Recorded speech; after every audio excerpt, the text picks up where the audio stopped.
ನಾವು ಬಾಲ್ಯ ಸ್ನೇಹಿತರು ಇಷ್ಟು ದೊಡ್ಡವರಾದ್ಮೇಲೆ ಕೂಡ ಮುಂದುವರೆದು ಸ್ನೇಹಿತರಾಗಿದ್ವಲ್ಲ.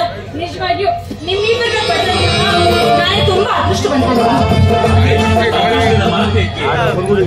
ಮುಂದಿನ ಜನ್ಮದಲ್ಲಿ ನಾವು ಏನಾಗಿದ್ವಿ ಎಂದು ಈ ಜನ್ಮದಲ್ಲಿ ಮನುಷ್ಯರಾಗಿ ಮಾನವೀಯತೆಯಿಂದ ಸ್ನೇಹಿತರಾಗಿದ್ವಿ. ಈ ಸ್ನೇಹ ಹೀಗೆ ಇರಲಿ ಎಂದು ನನ್ನ ಆಸೆ.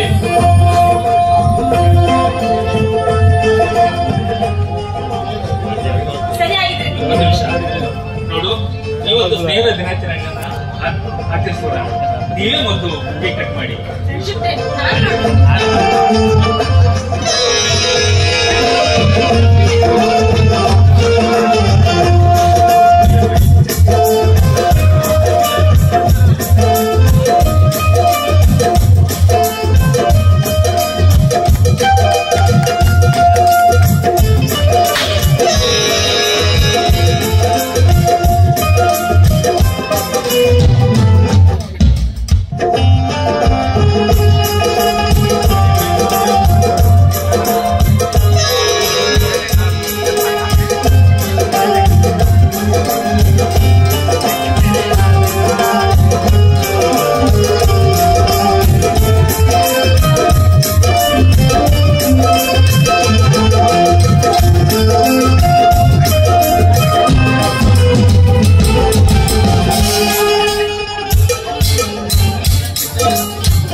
ಮಾತಲ್ಲಿ ವ್ಯಕ್ತಪಡಿಸುವ ಭಾವನೆಗಳಲ್ಲ, ಆತ್ಮೀಯತೆಯಲ್ಲಿ ಒಬ್ಬರನ್ನೊಬ್ಬರು ಅರ್ಥೈಸಿಕೊಂಡು ಜೀವನದ ಉಸಿರಿರುವ ತನಕ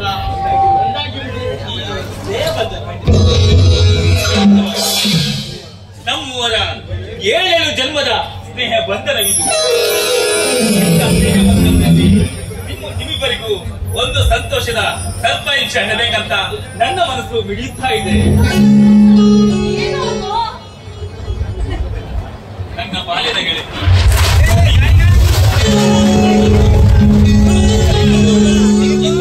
ಇದೇ ಊರಿನಲ್ಲಿದ್ದಾಳೆ.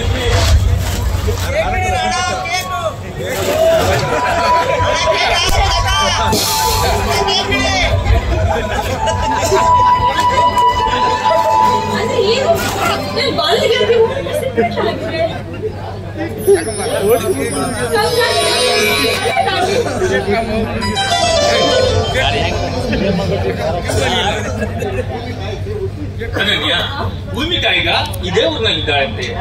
ಯಾರ ಮನೇಲಿ ಇದ್ದಾಳೋ ಏನೋ, ಯಾರ ಮನೇಲಿ ಇದ್ರೇನೋ.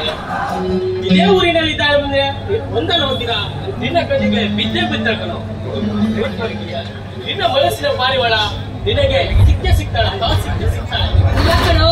ಆ ದಿನ ಪಾರಿವಾಳ ಊರ್ ಬಿಟ್ಟು ಎಲ್ಲೂ ಹೋಗೋದಿಲ್ಲ, ಅದು ಇದೇ ಊರಲ್ಲೇ ಇರುತ್ತೆ. ಆದ್ರೆ ಅಪ್ಪ ಪ್ರಣಯ ರಾಜ, ಆದ್ರೆ ಪಾರಿವಾಳ ಸಿಕ್ಕ ತಕ್ಷಣನೇ ಈ ಬಡಪಾಯಿ ಸ್ನೇಹಿತರನ್ನ ದಯವಿಟ್ಟು ಮರಿಬೇಡಪ್ಪ, ಬರಿಬೇಡ. ಎಲ್ಲಾದ್ರೂ ಉಂಟೆ. ಪ್ರಾಣ ಸ್ನೇಹಿತರನ್ನ ಮರೆಯುವುದು ಒಂದೇ, ಬದುಕಿದ್ದು ಸಾಯುವುದು ಒಂದೇ. ನಾನ್ ಯಾವತ್ತು ನಿಮ್ಮಿಬ್ಬರನ್ನ ಎಂದಿಗೂ ಮರೆಯಲ್ಲ. ಸರಿ, ಇದೇ ಸಂತೋಷಿಗೆ ಹೋಟೆಲಿಗೆ ಹೋಗಿ ಏನಾದ್ರು